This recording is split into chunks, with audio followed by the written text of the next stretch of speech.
Welcome back to my channel friends. ಎಲ್ಲರೂ ಹೇಗಿದ್ದೀರಾ? ಎಲ್ಲ ಚೆನ್ನಾಗಿದ್ದೀರಾ ಅನ್ಕೋತೀನಿ. ಹಬ್ಬ ಎಲ್ಲ ಮುಗೀತಾ ನೋಡಿ. ನಾವು ಲಕ್ಷ್ಮೀ ಹಬ್ಬಕ್ಕೆ ನೈವೇದ್ಯಕ್ಕೆ ಇಡಲಿಕ್ಕೆ ಬೇಕಾದಂಥ ಒಂದು ಮೇನ್ ನೈವೇದ್ಯನ ನಾನಿಲ್ಲಿ ತೋರಿಸ್ತಾ ಇದ್ದೀನಿ. ನೀವು ಯಾವುದೇ ರೀತಿ ನೈವೇದ್ಯನ ಮಾಡ್ಬೋದು, ಬಟ್ ಈ ನೈವೇದ್ಯನ ತಪ್ಪದೇ ನೀವು ಮೊದಲನೇ ಪೂಜೆಗೆ ಇಡಲೇಬೇಕಾಗುತ್ತೆ. ಖಂಡಿತವಾಗ್ಲೂ ಇಡಬೇಕು. ತಾಯಿ ಕೃಪೆಗೆ ನಾವು ಪಾತ್ರರಾಗಬೇಕು. ಎಷ್ಟು ಸಿಂಪಲ್ ಅಂದರೆ ಅಷ್ಟು ಸಿಂಪಲ್, ಹಾಗೆ ಅಷ್ಟೇ ತುಂಬ ರುಚಿಯಾಗಿರುತ್ತೆ, ಅದ್ಭುತವಾಗಿರುತ್ತೆ. ಇದನ್ನು ಮಾಡೋಕ್ಕೆ ನಾನಿಲ್ಲಿ ತುಂಬ ಚೆನ್ನಾಗಿ ಹಣ್ಣಾಗಿರುವಂಥ 2 ಬಾಳೆಹಣ್ಣು ತಗೊಂಡಿದ್ದೀನಿ. ಹಾಗೆ ದಾಳಿಂಬೆ, ಸೇಬು, ಕಲ್ಸಕ್ಕರೆ ಮತ್ತು ಸ್ವಲ್ಪ ಡ್ರೈ ಫ್ರೂಟ್ಸು, ಹಸಿ ಹಾಲು, ಹಾಗೆ ಮೊಸರು ಮತ್ತು ಸಕ್ಕರೆ ತಗೊಂಡಿದ್ದೀನಿ. ಹಾಗೆ ಸ್ವಲ್ಪ ತುಪ್ಪ ತಗೊಂಡಿದ್ದೀನಿ. ಸೊ ಫ್ರೆಂಡ್ಸ್, ಇಲ್ಲಿ ಜೇನುತುಪ್ಪ ಹಾಕ್ಬೋದು. ಇದಕ್ಕೆ ಹಾಕಬೇಕು, ತುಂಬ ಒಳ್ಳೆಯದು. ಬಟ್ ಜೇನುತುಪ್ಪ ಮನೆಯಲ್ಲಿ ಇರಲಿಲ್ಲ. ನೋಡಿ, ಇಲ್ಲೆಲ್ಲ ಸಣ್ಣ ಸಣ್ಣದಾಗಿ ನಾನು ಕಟ್ ಮಾಡಿ ಇಟ್ಕೊಂಡಿದ್ದೀನಿ ಫ್ರೂಟ್ಸ್ ಎಲ್ಲ. ತುಂಬ ಅಂದರೆ ತುಂಬ ಚೆನ್ನಾಗಿರುತ್ತೆ ಫ್ರೆಂಡ್ಸ್ ಇದು ನೈವೇದ್ಯ ಪ್ರಸಾದ. ಸಕ್ಕರೆನ ನೋಡ್ಕೊಂಡು ಹಾಕ್ಕೊಳ್ಳಿ, ಯಾಕೆಂದರೆ ಈ 3 ಹಣ್ಣುಗಳಲ್ಲೂ ಸಕ್ಕರೆ ಪ್ರಮಾಣ ಜಾಸ್ತಿನೇ ಇರುತ್ತೆ. ತೀರಾ ಸ್ವೀಟ್ ಆಗಿಬಿಟ್ರೂ ತಿನ್ನೋದಕ್ಕಾಗಲ್ಲ. ಒಂದು ಮೀಡಿಯಮ್ ಆಗಿದ್ಬಿಟ್ರೆ ಖಂಡಿತವಾಗ್ಲೂ ಎಷ್ಟಿದ್ರೂ ಸಾಕಾಗಲ್ಲ, ತಿನ್ಬಿಡ್ಬೋದು. ನೋಡಿ, ನಾನು ಸ್ವಲ್ಪ ಜಾಸ್ತಿನೇ ಮಾಡ್ಕೊತಾ ಇದ್ದೀನಿ. ಡ್ರೈ ಫ್ರೂಟ್ಸ್ನ ಆ್ಯಡ್ ಮಾಡ್ಕೊತಾ ಇದ್ದೀನಿ. ಇಲ್ಲಿ ಬಾದಾಮಿ, ಗೋಡಂಬಿ ಕೂಡ ಕಟ್ ಮಾಡಿಬಿಟ್ಟು ಹಾಕ್ಕೊಳ್ಳಿ ಖಂಡಿತವಾಗ್ಲೂ, ಕಲ್ಸಕ್ಕರೆ ಮತ್ತು ದ್ರಾಕ್ಷಿ ಜೊತೆಗೆ. ನೋಡಿ, ಇವಾಗ ಇದನ್ನೆಲ್ಲ ಹಾಕಿದ್ಮೇಲೆ ಸ್ವಲ್ಪ ತುಪ್ಪ ಸೇರಿಸ್ಕೊಂಬಿಡೋಣ. ಈ ಸ್ಟೇಜಲ್ಲಿ ಜೇನುತುಪ್ಪ ಸೇರಿಸ್ಕೋಬೇಕು, ಇದ್ದರೆ ಖಂಡಿತವಾಗ್ಲೂ ಸೇರಿಸ್ಕೊಳ್ಳಿ. ಸೊ ತುಪ್ಪನ ಸೇರಿಸ್ಕೊಂಡು ನಾನಿವಾಗ ಜಸ್ಟ್ ಹಾಗೆ ಹಸಿ ಹಾಲು ತಗೊಂಡಿದ್ನಲ್ವಾ, ಸೊ ಇದಕ್ಕೆ ಹಸಿ ಹಾಲು ಹಾಕಬೇಕು. ಹಾಲು ಎಷ್ಟು ಹಾಕ್ತೀವಿ ಅಷ್ಟೇ ಪ್ರಮಾಣದಲ್ಲಿ ಮೊಸರು ಕೂಡ ಹಾಕ್ಕೋಬೇಕು. ಸೊ ಹಾಲನ್ನ ಹಾಕಿ ನೆಕ್ಸ್ಟ್ ಇವಾಗ ಮೊಸರು ಹಾಕ್ತಾಯಿದ್ದೀನಿ. ಸ್ವಲ್ಪ ಗಟ್ಟಿ ಮೊಸರನ್ನ ಹಾಕ್ಕೊಳ್ಳಿ. ಗಟ್ಟಿ ಮೊಸರು ಹಾಕ್ಕೊಂಡ್ರೆ ಹಾಲು ಕೂಡ ತೆಳೋಗಿರುತ್ತಲ್ವ, ಸೊ ಇದೊಂದು ಕನ್ಸಿಸ್ಟೆನ್ಸಿ ಸರಿಯಾಗಿ ಬರುತ್ತೆ. ಸೊ ಮೊಸರು ಕೂಡ ತೆಳೋಗಿದ್ಬಿಟ್ರೆ ಇದು ಕನ್ಸಿಸ್ಟೆನ್ಸಿ ಒಟ್ಟೋಗ್ಬಿಡುತ್ತೆ. ಸೊ ಒಂದು 2 ನಿಮಿಷ ಇದನ್ನ ಮಿಕ್ಸ್ ಮಾಡಿದ್ರೆ ನಾವೇನೇನು ಇಂಗ್ರೀಡಿಯೆಂಟ್ ಹಾಕಿದ್ವಿ ಅದೆಲ್ಲ ಚೆನ್ನಾಗಿ ಒಂದಕ್ಕೊಂದು ಹೊಂದ್ಕೊಳ್ಳುತ್ತೆ. ನೋಡಿ ಫ್ರೆಂಡ್ಸ್, ಈ ಪ್ರಸಾದ ಅಮ್ಮನವ್ರಿಗೆ ನೀವು ತಪ್ಪದೆ ಮಾಡಲೇಬೇಕು.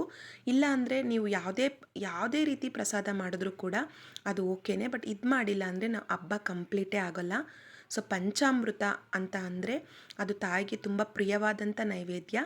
ಖಂಡಿತವಾಗ್ಲೂ ಮಿಸ್ ಮಾಡದೆ ಮಾಡಿ ಮುಂಬರುವ ದಿನಗಳಲ್ಲಿ ಅಂತ ನಾನು ನಿಮಗೆ ಹೇಳ್ತೀನಿ. ಸೊ ನೋಡಿ, ಇಲ್ಲಿ ಪಂಚಾಮೃತ ರೆಡಿ ಆಯಿತು. ಸೊ ಪೂಜೆಗೆ ಇದು 4 ಗಂಟೆ ರಾತ್ರಿನಲ್ಲಿ ಮಾಡ್ತಾ ಇದ್ದಿದ್ದು ನಾನು, ಸೊ ಹಾಗಾಗಿ ಎಡಿಟ್ ಮಾಡಿ ಹಾಕೋಕ್ಕಾಗಲಿಲ್ಲ. ಇನ್ನೊಂದು ತುಂಬ ಅಂದರೆ ತುಂಬ ಪ್ರೀತಿ ಪಾತ್ರರಾಗಿದ್ದು ಅಂದರೆ ನೋಡಿ, ಕಡಲೆ ಸಕ್ಕರೆ ಅಂತ ಹೇಳಿ. ಇದಕ್ಕೆ ನಾನು ಕೊಬ್ಬರಿ ಮನೆಯಲ್ಲೇ ಇತ್ತು, ಇನ್ನೊಂದು ಸ್ವಲ್ಪ ಕೊಬ್ಬರಿ ಆಗಬೇಕಿತ್ತು, ಅದು ಓಕೆ ಇಷ್ಟು ಮಾತ್ರ ಆಗಿತ್ತು. ಸ್ವಲ್ಪ ಪ್ರಮಾಣದಲ್ಲಿ ತಗೊಂಡು ಅದನ್ನು ಕೊಬ್ಬರಿ ತುರಿಯೋದ್ರಲ್ಲಿ ತುರ್ಕೋಬೋದು, ಬಟ್ ಅದು ಟೈಮ್ ಆಗಿಬಿಡುತ್ತೆ. ಸೊ ಮಾರ್ನಿಂಗ್ ಮಾಡ್ಕೊತಿದ್ರಿಂದ ಪೂಜೆಗೆ ಲೇಟ್ ಆಗಿಬಿಡುತ್ತೆ ಅಂತ ನಾನು ಮಿಕ್ಸಿ ಜಾರ್ಗೆ ಹಾಕ್ಕೊಂಡು ಈ ಕನ್ಸಿಸ್ಟೆನ್ಸಿಗೆ ನಾನು ಇದನ್ನು ರುಬ್ಕೊಂಡಿದ್ದೀನಿ. ಸೊ ನೋಡಿ, ಇಲ್ಲಿ ನೋಡಿ, ಇಷ್ಟು ಸಾಕು ನಮಗೆ. ಸೊ ಇಲ್ಲಿ ಸ್ವಲ್ಪ ಜಾಸ್ತಿನೇ ತಗೊಂಡಿದ್ದೀನಿ ನಾನು ಸ್ವಲ್ಪ ರವೆ ಉಂಡೆ ಕೂಡ ಮಾಡೋಕ್ಕೆ ಬೇಕದು, ಹಾಗಾಗಿ. ಬಟ್ ಇಷ್ಟೊಂದು ಹಾಕಲ್ಲ. ಸೊ ಅದೇ ಮಿಕ್ಸಿ ಜಾರ್ಗೆ ಸ್ವಲ್ಪ ಪ್ರಮಾಣದಲ್ಲಿ ಕಡಲೆ ತಗೊಂಡು ಅದನ್ನು ಕೂಡ ಒಂದು 90% ಗ್ರೈಂಡ್ ಮಾಡ್ಕೊತೀನಿ. ಕಡಲೆ ಸಕ್ಕರೆ ಮತ್ತು ಪಂಚಾಮೃತ ದೇವಿಗೆ ತುಂಬ ತುಂಬ ಪ್ರೀತಿಯಾದಂಥ ನೈವೇದ್ಯ. ತಪ್ಪದೆ ಮಾಡಿ ನೀವು. ಖಂಡಿತವಾಗ್ಲೂ ಬೆಳಗಿನ ಜಾವ ಪೂಜೆಗೆ ಆಗಲಿಲ್ಲ ಅಂದರೆ ಮಾಮೂಲಿ 9 ಗಂಟೆ ಪೂಜೆಗೆ ಅಥವಾ ಸಂಜೆ ಗೋಧೂಳಿ ಟೈಮಲ್ಲಿ ಮಾಡೋ ಪೂಜೆಗೆ ಕೂಡ ನೀವು ಮಾಡ್ಕೋಬೋದು. ಈ ಪಂಚಾಮೃತನ ನೀವು ಈ ಶುಕ್ರವಾರಗಳಲ್ಲಿ ಮಾಡಿಟ್ರೆ ಲಕ್ಷ್ಮಿ ಒಳ್ಳೆಯದಾಗುತ್ತೆ ನಮಗೆ ಅಂತ ಹೇಳ್ತಾರೆ. ಕಡಲೆನ ಪುಡಿ ಮಾಡ್ಕೊಂಡು ಸೇರಿಸ್ಕೊಂಡ್ಮೇಲೆ ಅದೇ ಜಾರ್ಗೆ ಮತ್ತೆ ಸಕ್ಕರೆ ತಗೋತಾ ಇದ್ದೀನಿ. ಸೊ ಸಕ್ಕರೆ ತಗೊಂಡು ಅದು ಕೂಡ ಪೌಡ್ರ್ ಮಾಡ್ಕೊಂಬಂದ್ಬಿಡೋಣ. ಇವಾಗ ನೋಡಿ, ಪೌಡ್ರ್ ಆಗಿದೆ. ಸೊ ಇವಾಗ ಅದನ್ನು ಅಲ್ಲೇನು ಕೊಬ್ಬರಿ ಮತ್ತು ಕಡಲೆ ಪುಡಿ ಮಾಡ್ಕೊಂಡಿದ್ದೀವಲ್ವ ಅದಕ್ಕೆ ಸೇರಿಸ್ಕೊಳ್ಳೋಣ. ನೋಡಿ, ಎಷ್ಟು ಈಸಿ ಅಲ್ವಾ 2 ನೈವೇದ್ಯಗಳು ಕೂಡ. ಪಟಾಪಟ್ ಅಂತ 5 ನಿಮಿಷ 10 ನಿಮಿಷದೊಳಗಡೆ ಆಗೋಗ್ಬಿಡುತ್ತೆ. ತುಂಬ ಕಷ್ಟ ಅಂತಲೂ ಏನಿಲ್ಲ, ಬೇಯಿಸೋ ಆಗಿಲ್ಲ, ಏನು ಮಾಡೋ ಆಗಿಲ್ಲ. 2 ನಿಮಿಷಕ್ಕೆ ಹಾಗೇ ನಾವು ರೆಡಿ ಮಾಡಿಬಿಡ್ಬೋದು. ಸೊ ಇವಾಗ ಕಡಲೆ ಸಕ್ಕರೆ ರೆಡಿ ಆಯಿತು. ಇದೆರಡೂ ಕೂಡ ಖಂಡಿತವಾಗ್ಲಿ ತಪ್ಪದೆ ಪೂಜೆಗೆ, ವರಮಹಾಲಕ್ಷ್ಮಿ ಪೂಜೆಗೆ ಖಂಡಿತವಾಗ್ಲೂ ಮಾಡಿ ಅಂತ ಕೇಳ್ತೀನಿ ಫ್ರೆಂಡ್ಸ್. ತುಂಬ ಪ್ರಿಯವಾದಂಥ ನೈವೇದ್ಯ. ಬಂದವ್ರಿಗೂ ಕೂಡ ಅರಿಶಿನ ಕುಂಕುಮ ಜೊತೆ ನಾವು ಈ ಕಡಲೆ ಸಕ್ಕರೆನ ಕೊಡ್ಬೋದು.